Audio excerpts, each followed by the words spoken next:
चलो नेक्स्ट सवाल देखते हैं। नेक्स्ट क्वेश्चन है अपने पास 29। क्वेश्चन में बोला हुआ है a body is thrown from the surface of the earth at an angle of alpha to the horizontal with the initial velocity v naught assuming the air drag to be negligible, है ना।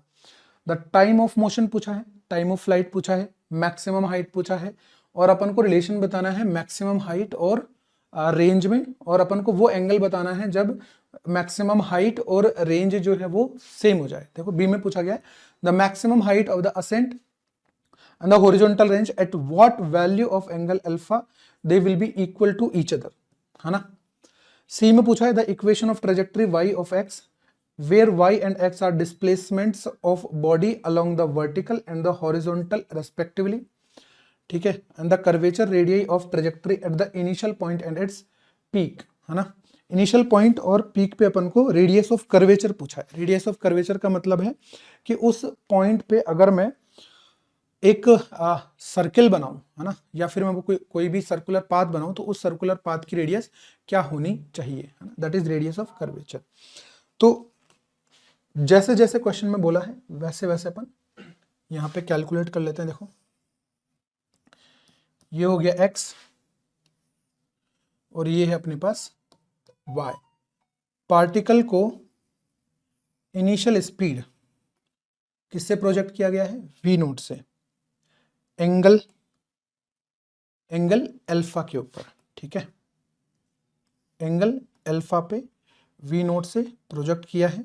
तो ये जो path होगा वो ऐसे parabolic path बनेगा ground to ground projectile में। अब यहाँ पे देखो ध्यान से, तो ये जो v नोट कॉस अल्फा है वो हॉरिजॉन्टल कंपोनेंट हो जाएगा, और v नोट साइन अल्फा जो है that will become vertical component, ठीक है। और मैक्सिमम हाइट पे होगा क्या, मैक्सिमम हाइट पे जो y डायरेक्शन में वेलोसिटी है वो 0 हो जाएगी, और जो x डायरेक्शन में वेलोसिटी है दैट विल रिमेन कांस्टेंट। ये क्यों कांस्टेंट रहने वाली है, क्योंकि x डायरेक्शन में कोई भी एक्सेलरेशन नहीं है, तो v नोट कोस अल्फा जो है वो हर एक इंस्टेंट पे कांस्टेंट रहेगा, मतलब थ्रू आउट द मोशन। और एक्सेलरेशन y की डायरेक्शन में है -g, मतलब डाउनवर्ड डायरेक्शन में है ना। -g अगर मैं वेक्टर लिखना चाहूं तो -g ऑफ j कैप लिखूंगा मैं वेक्टर में, अगर एक्सेलरेशन लिखूंगा तो, ठीक है। तो यहां से t है, t इक्वल टू 0 पे है ना पार्टिकल, और ये है अपने पास t equal to capital T, मतलब पूरा टाइम ऑफ फ्लाइट के लिए, ठीक। मतलब ये सारा का सारा वही डेरिवेशन है जो अपन प्रोजेक्टाइल मोशन में जो पहले दिन ही कर लेते हैं। मैक्सिमम हाइट कितनी होगी, रेंज कितनी होगी, वो सब कुछ। रेंज मतलब यहां से और यहां तक की जो डिस्टेंस है that is range, that is maximum height, ठीक है ना। तो जो मैक्सिमम हाइट है, टाइम ऑफ फ्लाइट है ना, ये जो सारी क्वांटिटीज हैं, ये जो फिजिकल क्वांटिटीज है, time of flight, maximum height, they depends on the Y axis study, है ना। और रेंज जो है और एक्स और वाई दोनों का कॉम्बिनेशन के हिसाब से आएगा, है ना। देखो अगर मैं टाइम ऑफ फ्लाइट के लिए बात करना चाह रहा हूँ, है ना, टाइम ऑफ फ्लाइट टी के लिए, तो टाइम ऑफ फ्लाइट के लिए अपने पास जो वाई डायरेक्शन में डिस्प्लेसमेंट है दैट विल बिकम 0। तो देखो displacement in y direction, initial velocity in y direction, time of flight plus half acceleration in y direction और time of flight का square s equal to ut plus half at square along the y axis। इसको मैं अपने पास पूरे time of flight के लिए displacement को 0 कर देता हूं। इनिशियल वेलोसिटी कितनी दे रखी है, v नॉट साइन अल्फा और t माइनस हाफ g और t स्क्वायर। तो यहां से अपने पास टाइम ऑफ फ्लाइट जो आ जाएगा that will B 2v not sine alpha divide by g। ये अपने पास टाइम ऑफ फ्लाइट आ गया। अब इतने टाइम ऑफ फ्लाइट में जो पार्टिकल है वो horizontally constant velocity u cos alpha से चल रहा है, कितने टाइम तक, 0 से t, कैपिटल T, कांस्टेंट है हॉरिजॉन्टल में। तो जो रेंज है, रेंज के लिए अपन क्या करेंगे, r equal to V naught cos alpha constant है कितने टाइम तक के लिए, t के लिए। तो जो रेंज है वो आ जाएगी अपने पास, टाइम वैल्यू पुट कर लेते हैं, 2v not square sine alpha cos alpha divide by g। तो 2 साइन अल्फा कोस अल्फा कितना होता है, साइन 2 अल्फा, तो v not square sine of 2 alpha divide by g। ये आ गई अपने पास रेंज की equation.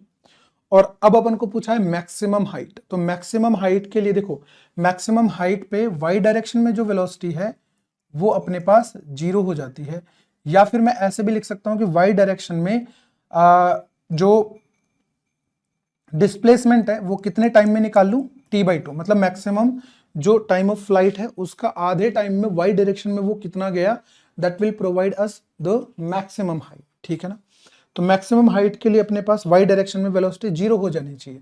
Then I will prefer this equation, vy square equal to uy square plus 2ay/s, ठीक है, sy। तो जब vy 0 हो जाएगा और ये अपने पास है v0 square sine square alpha minus 2g maximum height h, तो h की वैल्यू हो जाएगी अपने पास v0 square sine square alpha divide by 2g, तो ये मैक्सिमम हाइट हो गई। अब अपन को पूछा गया है कि जो मैक्सिमम हाइट है और रेंज है वो कब सेम हो जाएगी, कौन से एंगल ऑफ प्रोजेक्शन पे। तो ऐसे समझो, अगर मैं r डिवाइड बाई h कर लूं, दोनों को डिवाइड कर दूं, तो that will be equal to 2v0 square sine alpha cos alpha divide by g whole divided by v0 square sine square alpha divide by 2g। तो जो r बाई h है अपने पास, देखो क्या क्या कट रहा है, यहां से ये कट गया, एक साइन अल्फा कट जाएगा, ये कट गया, g से g कट गया, तो यहां पे अपने पास 2 बच गया और नीचे बचेगा साइन अल्फा और ये कोस अल्फा, तो 2 divide by ten of alpha, है ना। अब r बराबर h है, अगर मैं यहां पे लिख देता हूं r बराबर h, तो अपने पास 2 डिवाइड बाय टेन अल्फा की वैल्यू 1 आ गई। इसका मतलब टेन अल्फा की जो वैल्यू है दैट इज इक्वल्स टू 2, तो अल्फा आ जाएगा अपने पास टेन ऑफ इनवर्स 2। इस एंगल ऑफ प्रोजेक्शन के लिए जो मैक्सिमम हाइट और रेंज है वो दोनों सेम हो जाती हैं। ठीक है, अब अपन को पूछा है इक्वेशन ऑफ ट्रेजेक्ट्री। ठीक है, इक्वेशन ऑफ ट्रेजेक्ट्री का मतलब है कि अपन को y और x में रिलेशन निकालना है, and what is the y and what is x। देखो x और y क्या चीज है वो अपन समझते हैं। किसी भी टाइम इंस्टेंट t के ऊपर, है ना, जो हॉरिजॉन्टली चली है डिस्टेंस वो x है और वर्टिकली जो चली है वो y है, किसी भी टाइम इंस्टेंट पे t पे। तो x को मैं क्या लिखूंगा, x जो है वो तो constant velocity u cos theta की वजह से आ रहा है ना अपने पास, तो x को क्या लिखूंगा मैं, x को लिखूंगा v0 cos alpha into T, और y को मैं क्या लिखूंगा sy equal to uy/t plus half a/t square, है ना। तो v0 sine alpha t minus half g/t square. तो यहां से t की वैल्यू उठा के यहां पे पुट कर लेते हैं, तो y इक्वल टू क्या बन जाएगा, v0 tan alpha minus G X square divide by 2u square cos square alpha, है ना। और इस इक्वेशन को अपन ना थोड़ा सा रीअरेंज भी कर सकते हैं, ये v0 नहीं आएगा, सॉरी, यहाँ पे आ जाएगा x टेन थीटा, ठीक है ना। इसको रीअरेंज करेंगे, x tan alpha 1 minus X by R, where R is range. तो अपन इस तरीके से रेंज का फॉर्मूला डिराइव कर सकते हैं। ठीक है, सॉरी रेंज का क्या, इक्वेशन ऑफ ट्रेजेक्ट्री जो है वो ये है। ठीक, और फिर अपन को पूछा है लास्ट में द कर्वेचर रेडियाई, है ना, मतलब रेडियस ऑफ कर्वेचर पूछा है अपन को, कहाँ पे, टॉप मोस्ट पॉइंट पे और इनिशियल पॉइंट पे। ठीक है, तो देखो रेडियस ऑफ कर्वेचर निकालने के लिए अपन क्या करते हैं, ये अपने पास क्या है, प्रोजेक्टाइल पाथ है इस तरीके से, और रेडियस ऑफ कर्वेचर जो है उस इंस्टेंट पे, किसी भी इंस्टेंट पे रेडियस ऑफ कर्वेचर जो है वो अपन दो तरीके से निकाल पाएंगे, है ना। एक तरीका होता है अपने पास डायरेक्टली, देखो a जो सेंट्रीपिटल होता है that will be equal to v square divide by r, ऐसा ही होता है। किसी भी इंस्टेंट पे अगर कोई भी पार्टिकल, कोई भी बॉडी अगर स्ट्रेट लाइन को छोड़ के किसी भी पाथ पे मूव कर रही है ना, स्ट्रेट लाइन को छोड़ के किसी भी पाथ पे मूव कर रही है, तो उसको घूमना तो पड़ेगा, और अगर घूमना पड़ेगा तो वहां पे सेंट्रीपिटल एक्सेलरेशन जरूर आएगा।